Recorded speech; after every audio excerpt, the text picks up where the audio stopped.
Welcome, everyone, to another episode of Just Saying Football, Jack and Sean. I'm your host, Sean Gann, alongside my partner, Jack Nicholas. We're here to bring you news, notes, weekly updates, and game analysis of your favorite teams from around the league. Now, the chance, go check out our website, justsayingfootball.com. Follow us on Instagram at JustSayingNoGWJS for article and video updates. And don't forget to get us in your ear on Spotify at Just Saying Football, as well as get in the Discord for all of our bets at Just Saying Football as well. Buddy, how you doing? It's week 12. Your team's coming back from a bye. I'm going to apologize now for the fire alarm in my room. I cannot fix it. What are your thoughts, buddy? Yeah, week 12, a lot of teams on bye. We'll get into. We have a lot of great games of the week this week. And, this is a big matchup for everybody. We got 4 weeks left in the fantasy season. Week 12, you got 7 weeks left in games. And, we can kind of tell at this point. I feel like I'm saying it more and more every week, but we're kind of being able to tell who's going to be in the playoff picture, who's not. But there are a lot of games today that are going to kind of make a determination between playoff teams. So I'm very excited about that. But Bills, Falcons, Bengals, Jaguars, Saints, and Jets all on a bye. We got a lot of teams out and a lot of good teams in. So what kind of news and notes we got today? We got a few. First and foremost, your New York Giants have finally benched Daniel Jones. He's going to be done for the rest of the season. That's to avoid injury, any potential payment, that kind of stuff. Tommy Cutlets, DeVito is going to be getting the start. That's a little bit exciting for New York. Darnell Mooney suffered a hamstring injury, something to watch. He's been great for Atlanta this season. Kyle Hamilton went down with a concussion. Roquan Smith went down with a hamstring injury. That's something to monitor for the Ravens. Alex Alonso for the Lions broke his arm. Is out 6 to 8 weeks. Trey Alexander's dealing with a knee injury that sidelined him last week against the Bears. He suited up, then went out. Gabe Davis out for the year with a meniscus injury, though that doesn't really do much to that Jaguars team that's absolutely terrible right now. Alexander Madison and Zamir White both left the game with respective injuries. That's something to just monitor as the Raiders' defensive or offensive running back field is getting ever so thin right now. Nick Bosa has a hip injury. That's something to monitor as the 49ers might not be in the playoffs.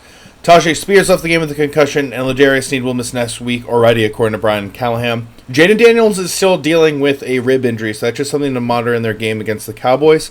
Mike Evans has returned to practice and should make his season debut this weekend against the Giants, barring any setbacks. And then, some great news in NFL history, and obviously for the Vikings. Justin Jefferson set the record for most receiving yards through a player's first 5 seasons at 6,801 yards. He still has 7 games left on the season, so let's see where he's going to end up. My hot take is that he's going to hit 7,300 total receiving yards by the end of the season. That's 500 more. Damn. And yeah, hot take. I think we can get there. Let's move this into our blowout category. We have the Tennessee Titans make their way to Houston to take on the Texans. What are your thoughts going into this one, buddy? The Titans had a brutal one in the week against the Vikings. The defense was just all over them. It wasn't working out for them. Texans are favored by -8 in this one, by the way. How are you feeling? Yeah, Texans definitely got us good with the -7 the other day. Looking out last Monday, just looking at the Texans' offense with Joe Mixon in it, they're looking great. 3 touchdowns on Monday night. I'm expecting him to go for another 2 in this one. Texans at home. This is going to be easy. We've seen some flashes from Tennessee, but not enough for me to take them in this week. There were a lot of penalties. Sorry for cutting you off. There were so many penalties in that game last week against the Vikings. Not a lot of them were well called, I didn't think, and I'll say that as a Vikings fan. The hit to Addison in the end zone, it was brutal in live action. Don't get me wrong. That's a football hit.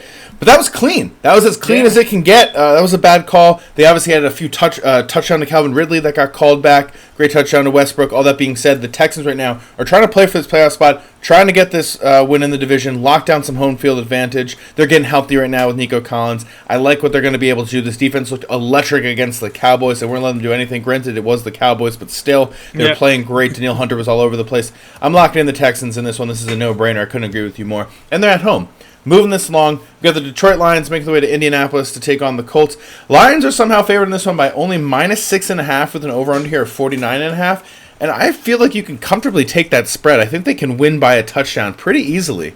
Yeah, I've been saying that all their big spreads have been traps, and it's just been right, honestly. 6.5, pretty easy when you look at the lines. However, Indianapolis has been a spread breaker this year. They are a team you do not want to mess with, even though they're 5-6. Those 5 wins are gritty wins this year. I think the Lions last week, 7 touchdowns on their first 7 drives. Everyone's getting fed.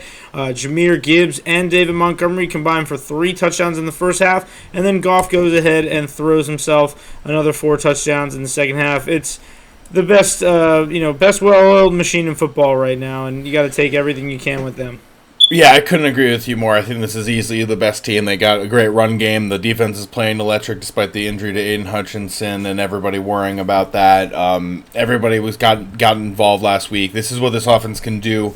I think the 4 interception game for Goff sadly moved him out of that MVP category conversation for right now. But something to keep in mind is that you can have a few more 4 touchdown weeks that might just propel him right back into that, because this is a one-loss Lions team. I don't think they're going to be losing the game for quite some time. I'm locking in Detroit in this one. Moving this along, New England Patriots making their way to Miami to take on the Dolphins. Dolphins are favored in this one by -7. Over under here 44.5. Dolphins offense looked pretty good last week. Jonnu Smith, I benched you. It cost me. He looked great. How are you feeling? Yeah, definitely. We saw a little bit of Tua and Jonnu Smith last week, who seems to be his new favorite target. Devon Achane, obviously, great game, but we had New England play a tough one against the Rams at home. Now they got to go play a division opponent after that loss. I'm expecting a big week from Tyreek Hill. He has 10 catches over the last 2 games, only 77 yards though, so he's due for a bomb, and he has scored in back-to-back weeks, so I'll comfortably take Miami at home. They need to get this win to go to 5-6. I will take the under here at 44.5. These teams play pretty low against each other. Yeah, I'm comfortable taking the Dolphins in this one. I do think this offense is looking really good. This is what happens when Tua is a part of this team. Obviously, he had the injury that's out of his control, but you saw what happened when they didn't have him, and he is a huge part of this. This is what he does. He runs this offense so well, and it invigorates the entire team. And all of a sudden, they're 4-6. They could really actually win out. It's quite the possibility they could hit 2-11. Just based on what they're looking at. But right now, I just want to shout out Drake May. I think he's had a pretty good season. Absolutely. But I think this is the Dolphins game without question. Moving this along, Dallas Cowboys making their way to Washington to take on the Commanders. Commanders favoring this by -9.5. Over under here, 44.5. How are you feeling, man? I mean, Cowboys just look terrible. Yeah, they are abysmal right now, and it's, just injuries like you mentioned, right, with the Dolphins, with Tua, how that affects your starting quarterback is out, and Dak is out for the season, and it doesn't mean, their defense had to play the way they did the other night. Joe Mixon allowed, like we just talked about, had 3 touchdowns against them. I think this could be a big week for Brian Robinson. Austin Eckler has had 2 great weeks back-to-back. Jaden Daniels definitely relying on him a little bit more as he has to make those short passes, as Sean mentioned, dealing with that rib injury. But I'm taking the Commanders at home. The 9.5 is a big one, but Dallas right now is looking like the team on the opposite side of the blowout every week. Yeah, I think that this is a game for Terry to go off again. He was shut down last week. Let's see if he can get the ball in his hands. Again, I do think the rib injury is affecting Jaden Daniels a little bit. That's what happens. It's your rib cage. It's going to be hard to throw a football. It's going to be a little bit harder to breathe. You got to run around, take hits. Yeah.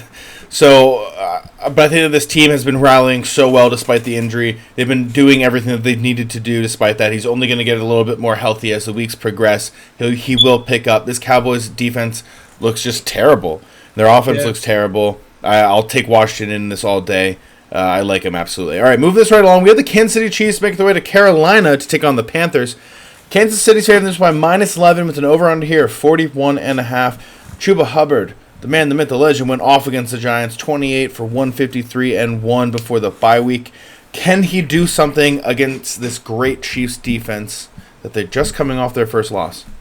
Yeah, the Chiefs, they definitely are going to come back with a vengeance this week. This is maybe a trap game for some people looking at it. I think it could be a crazy thing to look at least the spread for the Panthers. 11 is pretty big, and they did come off a win, but they are coming off a travel as well. I think that Kansas City, they're going to be playing in nice weather. This all just points to them hitting that 11. I do think Chuba could hit his rushing over this week. Always going to be a safe bet if he's getting 28 carries and going to be on pace for that. But, yeah, man, Kansas City, they're just locked in right now. It really just took a Josh Allen 4th and 2, 26-yard run touchdown to kind of seal the deal. But, me and you both thought that they could have lost last week to Denver, too. So you never know with this team. Yeah, that's kind of been what's going on, and it just seems like Xavier Worthy cannot get both feet in bounds when the team needs him to on these deep catches. It's kind of consistent now at this point. It's getting a little bit insane. Let's see if this can pick up. And also when they got him involved very early in the game, it was kind of exciting to see what he can do when he gets out into space. So let's see what they do this week. I think this is a very beatable Panthers team, obviously. As long as they can shut down Chuba, which I believe that they can, this will be the easy win. We kind of talk about it for fantasy, especially bad running or good running backs on bad teams is kind of tough. It's a tough one to go after them. That's what defenses stop to do because there's not really a whole lot of other pass catchers. Don't get me wrong. I love Xavier Legette and I love Adam Thielen, but Adam Thielen's 33 plus. Xavier Legette's a rookie right now. He has some time to grow into this role a little bit more. I like Kansas City, especially after coming off this loss. Move us into our Met category. Pittsburgh Steelers making their way to Cleveland to take on the Browns. Steelers favorites by only -3 over on here of 36. I'm locking in the Steelers really quick. I think it's going to be a very easy win. I wish they played great against the Ravens last week. This is their next few games go at Browns, at Bengals, versus Browns, at Eagles, at Ravens, then versus the Chiefs, versus Bengals. Kind of weirdly, all their divisional games are right back here in the back end of their season, which is unusual. Yeah. But I really like them in this one. George Pickens, Russell Wilson, Najee Harris is playing great. He's looking like he wants that contract to stay there. I like them for this week. Yeah, and you look at them coming off this win against the Ravens. They are definitely feeling good. They're going to be in prime time, short week. I am expecting a big game from Najee. I was just thinking about it the other day that his fifth-year option got declined, and he has to run like he will be the top running back in free agency or somebody that the Steelers want to bring back, and he's been comfortably running great this year. Just almost missed a touchdown last week. But, the Browns, they don't look great. Jameis looks like he's just throwing it straight up. And, Pitt -3, it's a very safe bet. I would take that on the Najee yards and, just stay away from the Browns in this game until we know what's going on with Nick Chubb. Yep, couldn't agree with you more. Moving this along, NFC North showdown. Minnesota Vikings making their way to Chicago to take on the Bears. Minnesota's favored this by -3.5. Over on here of 39. You go first. I'm on along. My team. Yeah, sure. The Bears last week, very tough one to watch. Freaking 4-6. They're sitting here. It seems like just yesterday we were talking about how they were leading the division and things were going really well for them. With Minnesota there, it's now a completely different story when we get to week 12. It's a big defensive kind of category when you look at both of these teams. You don't really think they have good defenses, but they do. So that's why they set over under 39.5. I think this is a low scoring game, especially that it's in Chicago. But I'm gonna take Minnesota. I think Justin Jefferson could have a good game this week, and Aaron Jones as well. Yeah, I gotta keep with the Vikings. I mean, they got bailed out, like I said last week, against the refs. I think in some capacity, there needs to be a little bit more consistency in the second half. But defensively, I mean, we're playing electric. Harrison Smith is only the 4th player in NFL history to have 30 sacks and 20 interceptions in his career, which is a huge stat. I think he's quietly put together a Hall of Fame resume when you begin to compare it to the other players. The downside is that Super Bowl, you know what I mean? It's always the hardware that you talk about at the end of the year. Not saying that the Vikings are going to win it this year. It's not our year. But I do think they're going to win this game. It's our game for sure against the Bears. I think that Justin Jefferson's going to have a great one. I do think that we're seeing a little bit more from Cam Akers. I think this will be a little bit more of a split backfield. But I do think that Aaron Jones will have a good game. He's always played well in Chicago in his days in Green Bay. And again, this defense looks great. Just want to shout out Andrew Van Ginkel, who's been quietly one of the best outside linebackers in the NFL. Got back-to-back sacks on a huge drive in the first half. Looking great out there. I love it. Moving this along, Tampa Bay Buccaneers making their way to New York to take on the Giants. Bucs are favored this by -3.5. Over under here of 43.5. How are you feeling this one, man? Yeah, I remember the first game with Daniel Jones was that huge comeback in Tampa. And now the sun is setting on that storyline. Thank God. It has been a hell of a ride. Last year, Tommy DeVito kind of got the Giants fans really engaged, so I think that this is a great opportunity for them to kind of keep the fan interest up. But it's not much more than that. When you're looking at Tampa Bay, especially getting Mike Evans back this year, they have kind of faltered the last 4 weeks without him, obviously losing Godwin in the same game. So now you're looking at the Tampa Bay Bucks, and you have to think to yourself, can they continue on this path of success that Baker Mayfield has kind of set them up for? But it's also going to be really tough. This is not, the Giants right now, this is a very favorable matchup for the Bucks, and I think they're favored properly. So I would take the Bucks in this one, but I would love to see Tommy DeVito win or keep this close because that's what people need right now at 2-8. I think Tommy DeVito will keep this pretty close. I do like the Bucks in this one. I think that Baker Mayfield obviously playing always with the chip on his shoulder somehow. He's still that kid that walked on in Texas Tech. You know what I mean? Mm-hmm. He's looking great. We saw that huge play with him on, I think it was a 4th down. Holding off Nick Bosa gets the first down. They didn't win the game, but these are the kinds of plays that he can make. I think that this change of pace is for the play for the Giants is good. Daniel Jones shouldn't play anymore. He's a 6-year guy, and he still looks like he's a rookie. It's brutal now. It's just unacceptable football. I don't think he can find a job anywhere else, honestly, after this. But maybe the Raiders. Maybe. They're always desperate. Maybe Tennessee. Who knows? But I think that this is just one of those games that Tampa Bay is going to kind of walk away with. I do expect a big game from Neighbors, assuming that he's healthy coming off the bye. I know that he was a little bit banged up while they were out there in Munich. So let's see what's going on. I do like a Mike Evans touchdown in this one. I still think it's going to take some time for him to get like that 100-yard game really out there. Moving this along, Denver Broncos making their way to Vegas to take on the Raiders. Denver's favoring this one -3 over under here at 40.5. Shout out Bo Nix. The guy who I started over I started him over Patrick Mahomes. 4 touchdowns. My man kept me in my fantasy match despite my many mistakes of starting 2 guys that scored 0 points. I love you, Bo Nix, right now. I think he might have taken over Jaden Daniels as the offensive rookie of the year at the moment. I think it's still kind of neck and neck. We're going to see how the rest of the season plays out. But the last few weeks, Jaden Daniels with that rib injury hasn't been as electric. Yeah. Which is not, again, he's injured. That is a rib cage injury. That's hard to throw.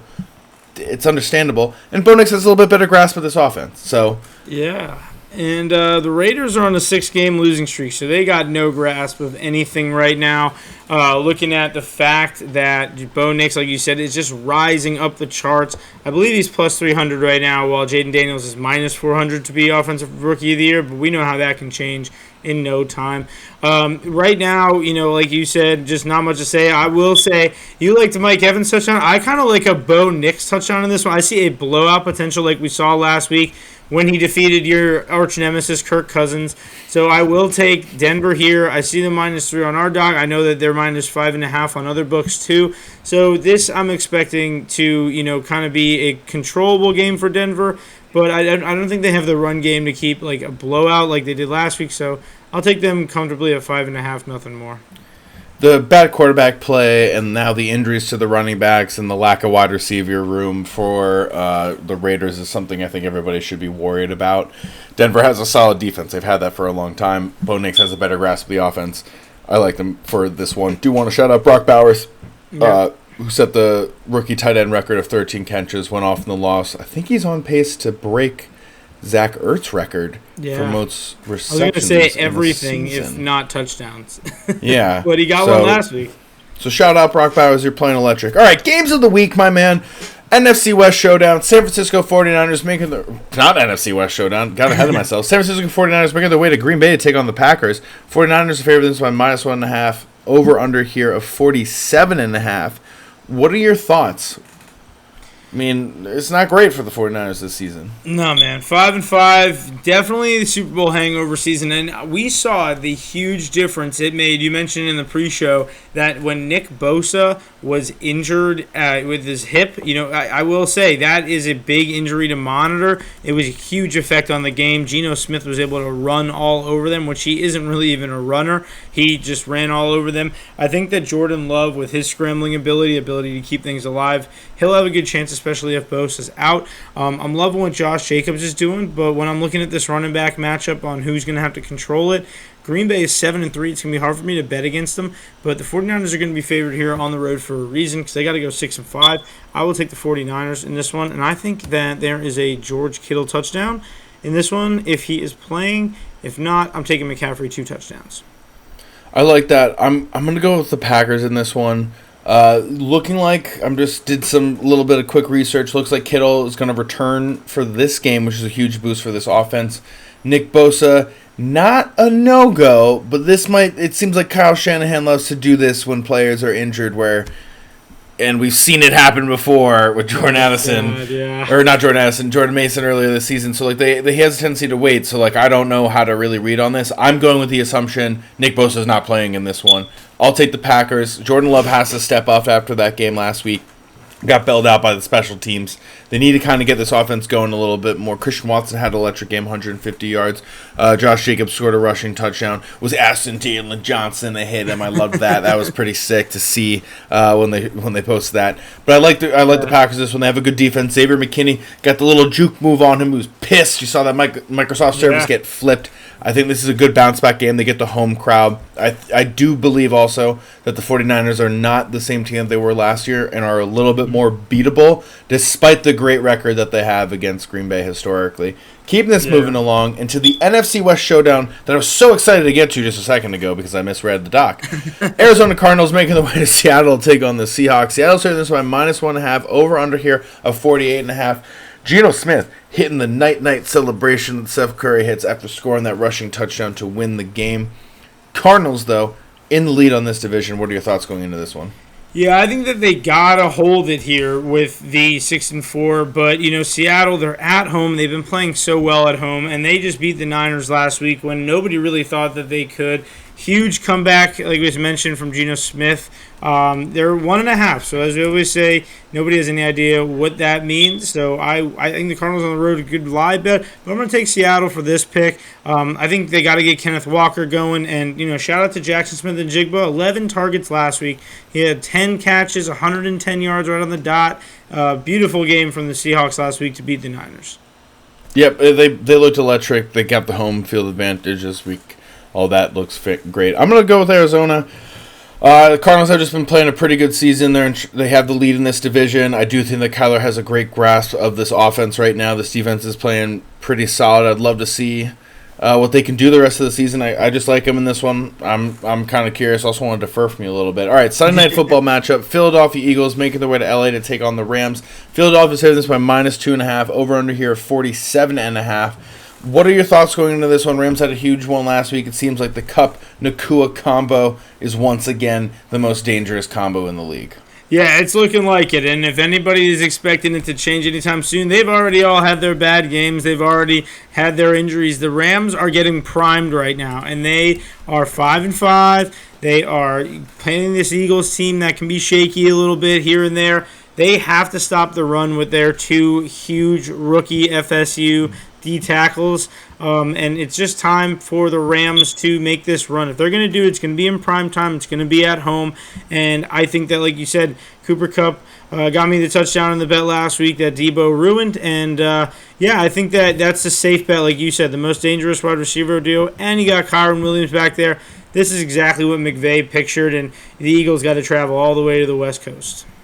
Yep, that's a big one for them. I'm going to lock in Philly. It seems like their secondary has been really, really good, and this is going to be a huge challenge for them. So this, to me, is a make-or-break game. Are you this legit team that is an NFC contender, that these rookies are holding it down, that the Quinyon Mitchell makeshift one that they did of Darrelle Revis, graphic. It's like, are we going to live up to this hype? Because this is a great test. This is Puka Nacua, this is Cooper Kupp. This is one of the best duos. Matthew Stafford in his 16th year. He's looking like he's only in his 8th year. This team is wheeling and dealing. I'm really, really curious how Philadelphia is going to answer. I'm going to lock them in on this one because this is supposed to be a playoff team all of a sudden. They're supposed to be one of the best teams in the NFC. Supposed to be kind of rivaled up there with the Lions somehow, according to everybody out there.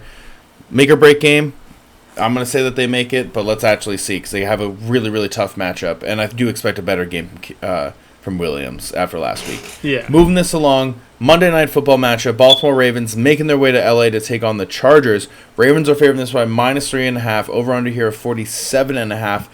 Ravens are coming off of a really brutal loss. Chargers, an electric win last week, despite the huge comeback by the Bengals. How are you feeling in this one? It does kind of seem like the Ravens need to win this one. Yeah, I got to straight up apologize to the Chargers because them beating the Bengals last week at home was pretty badass in Sunday Night Football. And I think Justin Herbert, is finally getting his legs comfortable. He's finally throwing deep. We saw 2 huge catches by Ladd McConkey before that game-winning touchdown by J.K. Dobbins, his second of the day.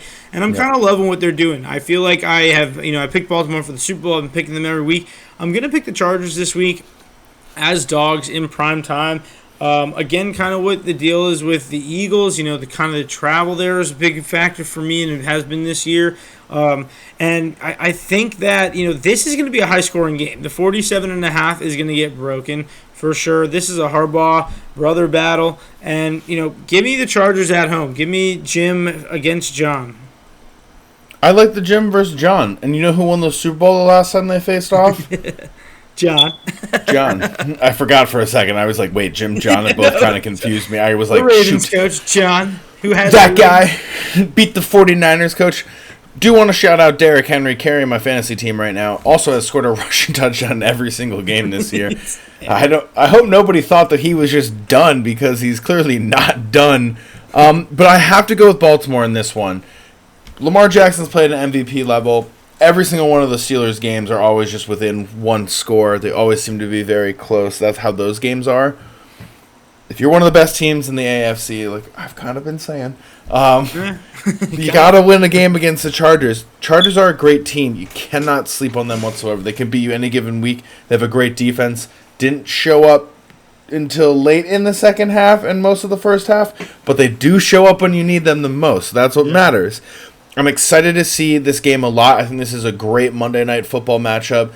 I think Herbert can go off in this game. I think that Ladd McConkey can get a touchdown in this game. The Ravens right now are bleeding yards, and if Kyle Hamilton's out and if Roquan Smith is out, that means all the easier passes for Justin Herbert. It sounds like I'm slightly talking myself out of picking the Ravens, but I'm not. I do think that Lamar Jackson gets back on track. There was a few key drops by Zay Flowers in that game. I think that he gets back to this sort of like MVP level that we've been talking about all season. And this Ravens team, I do think, can win in the playoffs and potentially win a Super Bowl.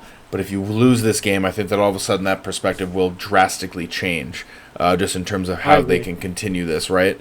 Even with the injuries. But I'll take them in this one. Let's see what the MVP Lamar Jackson can do. That's all the time that we have. It is. Soon we got some Thanksgiving games coming up next week, which means that we also got some Friday games, which is going to be a lot of fun. So get ready for that, everybody. Thank you for tuning in. Thank you for listening. Thank you for tuning in. We are 66% of the way through the season, 2/3 of the regular season. So enjoy it. Enjoy us. Check us out, Just Saying Football, on YouTube and Spotify. Make sure to get us in your ears. Check us out on your car ride in and out of work. Make sure that you're getting our game picks here and on our Instagram at Just Saying No G WJS. And check out our Discord where we're giving out free bets and hitting them every week at Just Saying Football. Thank you guys for checking us out and enjoy the weekend. Enjoy.